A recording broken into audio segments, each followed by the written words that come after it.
एक समय की बात है, भगवान गौतम बुद्ध एक गांव में धर्म सभा को संबोधित कर रहे थे। लोग अपनी विभिन्न परेशानियों को लेकर उनके पास जाते और उसका हल लेकर खुशी खुशी वहां से लौटते।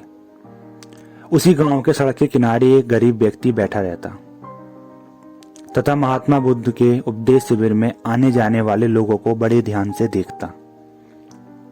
उसे बड़ा आश्चर्य होता कि लोग अंदर तो बड़े दुखी चेहरे लेकर जाते हैं, लेकिन जब वापस आते हैं तो बड़े खुश और प्रसन्न दिखाई देते हैं। उस गरीब को लगा कि क्यों ना वो भी अपनी समस्या को भगवान के समक्ष रखे। मन में विचार लिए वह भी महात्मा बुद्ध के पास पहुंचा। लोग पंक्तिबद्ध खड़े होकर अपनी समस्या को बता रहे थे। जब उसकी बारी आई तो उसने सबसे पहले महात्मा बुद्ध को प्रणाम किया और फिर कहा, भगवान, इस गांव में लगभग सभी लोग खुश और समृद्ध हैं, फिर मैं ही क्यों गरीब हूं। इस पर उन्होंने मुस्कुराते हुए कहा, तुम गरीब और निर्धन इसलिए हो क्योंकि तुमने आज तक किसी को कुछ दिया ही नहीं। इस पर वह गरीब व्यक्ति बड़ा आश्चर्यचकित हुआ और बोला, भगवान, मेरे पास भला दूसरों को देने के लिए क्या होगा।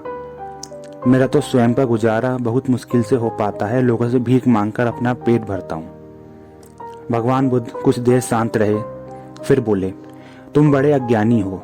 औरों के साथ बांटने के लिए ईश्वर ने तुम्हें बहुत कुछ दिया है। मुस्कुराहट दी है जिससे तुम लोगों में आशा का संचार कर सकते हो। मुख दिया है ताकि लोगों से दो मीठे शब्द बोल सकते हो, उनकी प्रशंसा कर सकते हो। दो हाथ दिए हैं, लोगों की मदद कर सकते हो। ईश्वर ने जिसको ये तीन चीजें दी हैं वह कभी गरीब और निर्धन हो ही नहीं सकता। निर्धनता का विचार आदमी के मन में होता है, यह तो एक भ्रम है, इसे निकाल दो। कभी भी मन में निर्धनता का भाव उत्पन्न ना होने दो, गरीबी अपने आप दूर हो जाएगी। भगवान बुद्ध का संदेश सुनकर उस आदमी का चेहरा चमक उठा और उसने इस उपदेश को अपने जीवन में उतारा, जिससे वह फिर कभी दुखी नहीं हुआ।